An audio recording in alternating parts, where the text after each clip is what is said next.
They're not trying to be mean to us, okay? And they're not like testing your Japanese. They're like, let me calculate. You said inu correctly. You said your nice grammar. Nihongo o jozu.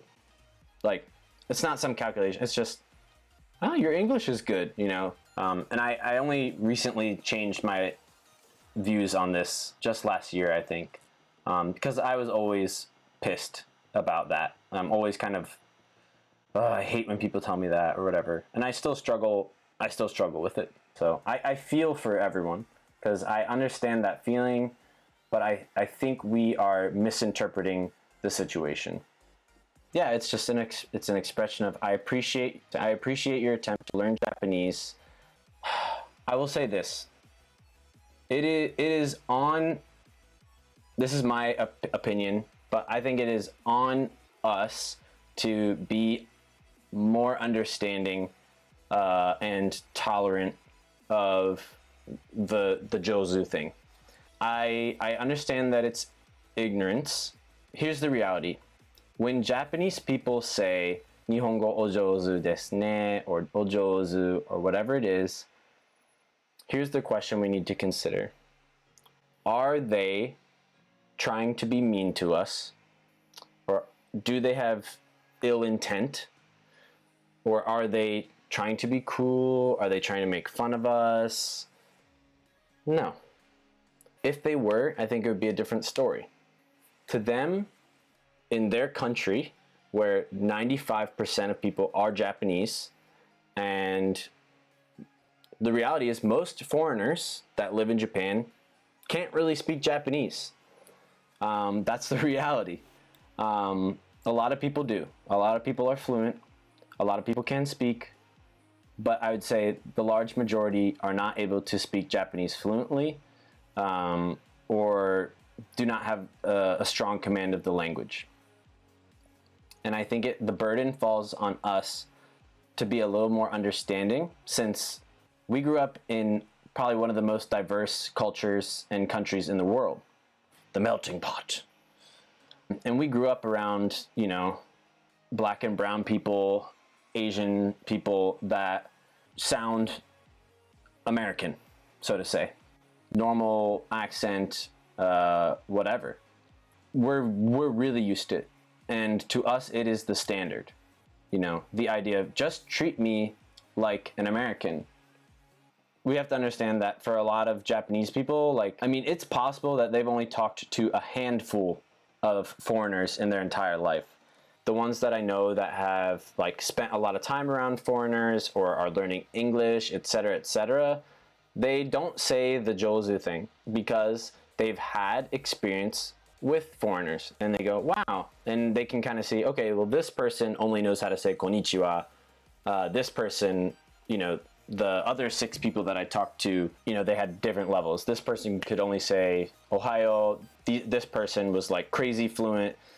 This person was like in between. That's really when it changes, to be honest. The more experience Japanese people have with foreigners, the less that those people say Nihongo jozu toka, just at the slightest Japanese.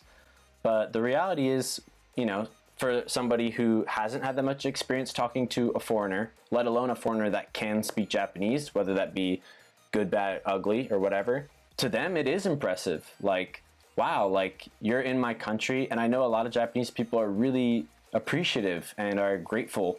They're not trying to be mean, and I think it's on us to understand that. But our culture, our American culture, fights that and says, treat me like everyone else. And that's fair too. It's not a wrong belief, but I think we can do a better job of being more understanding and forgiving, because the reality is we have so much more experience around people of other color and people of different backgrounds and cultures and languages, far, far, far, far more than them. But the Japanese people that I know, and certainly the younger generation, and so it's on us to provide you know, Japanese people with little experiences with foreigners or people of other cultures to them see and help them understand differences. And so it can be frustrating, but I think it's on us to be the bigger person and help Japanese people learn more about other cultures and show them, yeah, I am a foreigner and I can speak Japanese. They're just trying to compliment you. They're just trying to be nice. For a lot of these Japanese people, it's just their first time, you know, really meeting a foreigner. The more time or more experiences they have with foreigners or people of other cultures, the less they say the JOZU thing. Yeah, like I think that's the thing to think about, is they're really just trying to compliment us. I think foreigners over time we've developed a negativity towards ojozu. It's become a thing. Like, it is very much a thing. And personally, I don't want to perpetuate it anymore, because now I see they're just trying to be nice, you know? Like, let's cut them some slack. Let's give them a break. You know, we've seen this meme in American culture, like, oh, wow, your English is really good. And it's like, I grew up in America. And it's like, yeah, but your English is really good. Like those videos and those memes where it's like an Asian guy or whoever, like an Indian guy, that kind of thing. Long story short, we should try to cut them some slack. This is very interesting. In Brazil, we usually take the JOZU thing as something good, at least in my experience. I actually do that myself when it comes to Portuguese. I had no idea it would offend somebody. That is some really cool perspective, Rick. Especially because definitely Japanese culture is fairly present in Brazil. It's a negative thing. It's a negative meme, whatever you want to call it, that kind of started at some point, and you know, it became a thing among foreigners. And it originally was just, you know, it's people just trying to be kind. You know, Westerners we come from an individualistic culture where me is everything and I'm important. And so I think that our internal culture fights with that. Maybe they use it too often, but what's their heart? You know, are they trying to insult us? And if not, then maybe we should give them the benefit of the doubt. You know, they've probably only come in contact with a handful of foreigners. Certainly have, even if they've seen foreigners, which is probably way more common, how many times do you actually talk to them? Sure, you see a foreigner on the train. How many times do people come up and talk to you? So that's my 2 bits. I think it's a really important topic. So I'm glad you brought it up. You know, nobody has to agree, but I hope that changes. I hope it changes.